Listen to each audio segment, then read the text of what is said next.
Alô, alô, fala minha gente! Viram falando, a gente tá trabalhando as revoltas do Brasil e a gente tá pra entrar no século XX. Estamos ali na última revolta que a gente estuda do século XIX, uma revolta já durante a República recém-proclamada, chamada Guerra de Canudos, um movimento sertanejo, messiânico, de suma importância para a prova que vocês vão fazer. Então, se você tem curiosidade sobre esse assunto, fica comigo até depois da vinheta.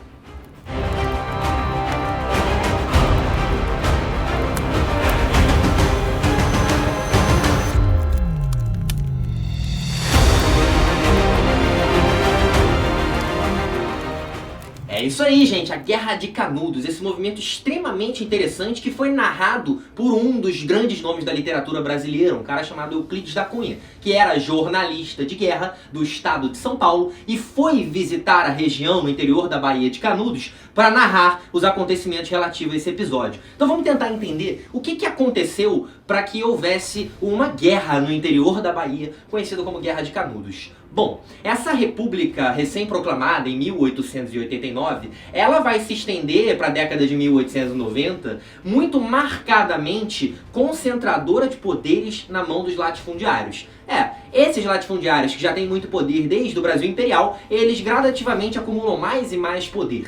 E a gente vai entender que o coronelismo é um conceito muito importante que mostra como que esses latifundiários, eles também têm uma influência imensa no panorama político brasileiro. O que acontece é que quando a gente vai chegando em meados da década de 1890, no interior do Nordeste, a gente percebe uma presença muito grande de beatos e beatas sertanejos que, não tendo muito para dividir entre si e nem nada a contar além de Deus, tornam-se extremamente religiosos, fervorosos religiosamente falando. Essa galera que é muito explorada e muito abusada pelos coronéis latifundiários ao seu redor, ela vai ficar perdidamente obcecada pela figura de uma liderança, também sertaneja, que começa a peregrinar pelo interior do Nordeste pregando a palavra de Deus. Ele não era padre, ele não era da hierarquia da igreja, era simplesmente um certo tipo de messias, chamado Antônio Conselheiro.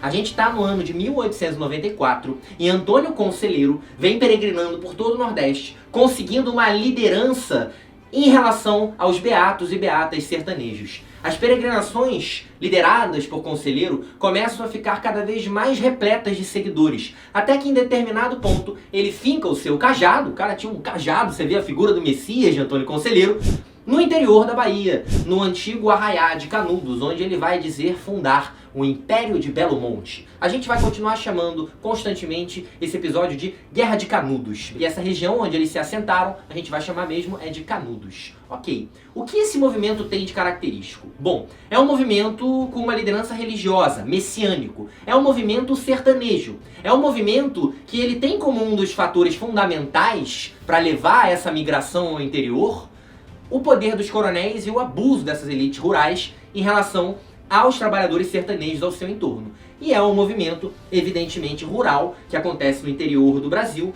e que vai ser brutalmente reprimido. Vamos entender que os coronéis, eles inclusive se utilizavam da ideia da república recém-proclamada para criarem impostos que nem mesmo existiam. Diziam eles, esse imposto é para a nova república. Esse imposto, na verdade, havia sido criado para que ele enriquecesse ainda mais. Era um imposto que estava sendo cobrado por arbitrariedade desses próprios coronéis. E esse tipo de coisa vai levando esses sertanejos que pouco entendiam da realidade brasileira a se descontentarem com a República. Então a gente considera também o movimento de Canudos um movimento antirrepublicano. Significa que é um movimento de caráter monarquista? Não, Antônio Conselheiro em momento algum foi rei dessa sociedade de Canudos, mas um movimento, sem dúvidas, contra a República recém-proclamada. Fato é que conforme esse Império de Belo Monte, que eles chamavam Arraiá de Canudos, vai crescendo das centenas para os milhares, para as dezenas de milhares de habitantes, os coronéis muito poderosos, principalmente da região da Bahia, vão se descontentando com a perda de influências. Afinal de contas, quanto menos sertanejos ao redor desses coronéis, menos poder esses coronéis têm para exercer. Com o tempo, esses coronéis que eram detentores, inclusive, dos comércios de material de construção, as lojas que vendiam ripas de madeira, vendiam material de construção, vergalhão e etc., essas lojas eram dominadas, eram controladas pelos coronéis. E eles começam a limitar a venda de material de construção justamente para os sertanejos que cada vez em maior quantidade iam para Canudos construir os seus lares, tentando se desvencilhar da influência coronelista. Conforme eles se veem cada vez mais restritos à compra de material, eles começam a articular o saque de lojas de material de construção. Esses saques eles nem efetivamente chegam a acontecer realmente, mas só o temor e o burburinho de que havia organização desses roubos em curso levou as elites latifundiárias da Bahia a se organizarem entre si e a financiarem um corpo de jagunços, de paramilitares, digamos assim, para que interiorizassem dentro da Bahia rumo a Canudos, para destruírem aquela região. E nesse momento, Antônio Conselheiro, que já vinha figurando, inclusive o Euclides da Cunha narra muito bem isso nos Sertões, a sua obra-prima, já vinha figurando como um tipo de profeta, ele falava: um dia o mar vai virar sertão e o sertão vai virar mar. É uma ideia de que Canudos, mesmo do interior, receberia cada vez mais e mais gente. E essas pessoas que viriam do litoral presenciado, influenciado pelos coronéis, deixariam aquele litoral vazio, rumo a Canudos. Os coronéis, muito incomodados com isso, ordenam uma onda de invasão a Canudos. Antônio Conselheiro já tinha falado algo do tipo de que ele via 4 bolas de fogo passando pelo céu de Canudos. E em relação às 3 primeiras bolas de fogo, ele sabia que Canudos iria manter-se erguida. E sobre a 4ª, ele via um futuro incerto. Essas bolas de fogo a gente pode compreender, fazendo uma metáfora, como as invasões subsequentes que vão se dar a Canudos. Foram 4. A primeira delas, muito pequena, liderada por jagunços dos coronéis da região. Ela achou que teria êxito, porém, ao entrar próximo de Canudos, esses jagunços, eles se encontraram frente a diversas armadilhas, arapucas. E os sertanejos de Canudos mostraram que, mesmo armados a paus e pedras, eles não abririam mão da cidade santa que eles viviam. Então o que a gente tem nesse momento dessa primeira onda de invasão a Canudos foi uma resistência muito brava daqueles sertanejos da região, que depois de combater os jagunços, se armaram com as armas desses capangas. A segunda onda de invasão, ela vai ter que ser maior. Se anteriormente foi um tenente que liderou, agora vai ser um major. E o dobro de invasores vão se esforçar para agora suprimir o que a gente chama de Arraiá de Canudos, o que eles chamavam de Império de Belo Monte. Fato é que essa segunda invasão, ela também foi malograda. Essa segunda invasão fracassou. E os sertanejos de Canudos, liderados por Antônio Conselheiro, se armaram mais e mais. Nesse momento, os latifundiários da Bahia entraram em contato com a presidência da República, dizendo: nós não estamos conseguindo ter força suficiente para combater esse movimento, que a essa altura do campeonato já é um Estado à parte do Estado brasileiro, e é antirrepublicano. Isso faz o presidente Prudente de Moraes se organizar e delegar um destacamento do Exército Nacional rumo ao interior da Bahia. É a terceira onda, muito maior, muito mais bem organizada. Agora, um coronel liderando, muito arrogante, diga-se de passagem, que disse, logo quando viu Canudos no horizonte: hoje almoçaremos em Canudos. Era para ter feito um plano, era para ter feito uma estratégia. Ele subestimou os sertanejos de Canudos. E como a primeira e a segunda onda, essa terceira invasão, muito maior, ela também foi suprimida pela resistência brava de Canudos. Nesse momento, o presidente Prudente de Moraes ficou louco. Falou: a gente está perdendo nosso respeito frente à nação brasileira. Precisamos fazer alguma coisa. E aí, um destacamento muito maior, com muito mais armamentos, inclusive canhões de alto calibre, foi destacado.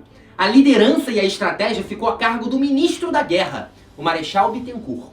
E dessa vez, a liderança no campo de batalha, ela não vai ficar a cargo de um tenente, nem de um major, nem de um coronel, mas de um general preparado, que vai olhar e vai desenvolver uma estratégia de como cercar e invadir Canudos. Essa é a 4ª bola de fogo, que para Antônio Conselheiro teria um futuro incerto. Essa foi a invasão que teve sucesso ao combater os sertanejos de Canudos. E o Euclides da Cunha, o autor dos Sertões, que narrou muito bem essa guerra, ele tem um trecho que é bastante impactante e diz muito sobre a situação final, depois que esses mais de 5.000 soldados invadiram e massacraram a população de Canudos.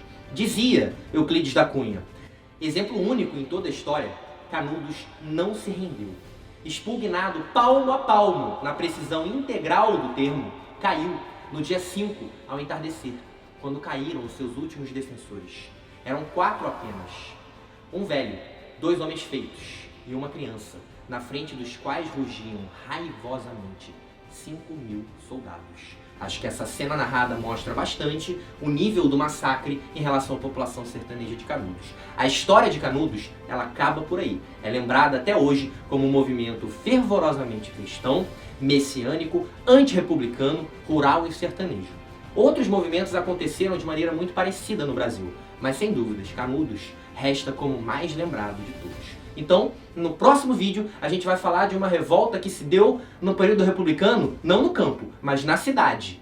A gente vê isso na próxima ocasião. Se você chegou até aqui, aproveita, compartilha esse vídeo, divulga ele, faz um comentário, sugere alguma revolta que a gente possa abordar. A gente está chegando ao fim e eu espero vocês no nosso próximo encontro. Um abraço, fui!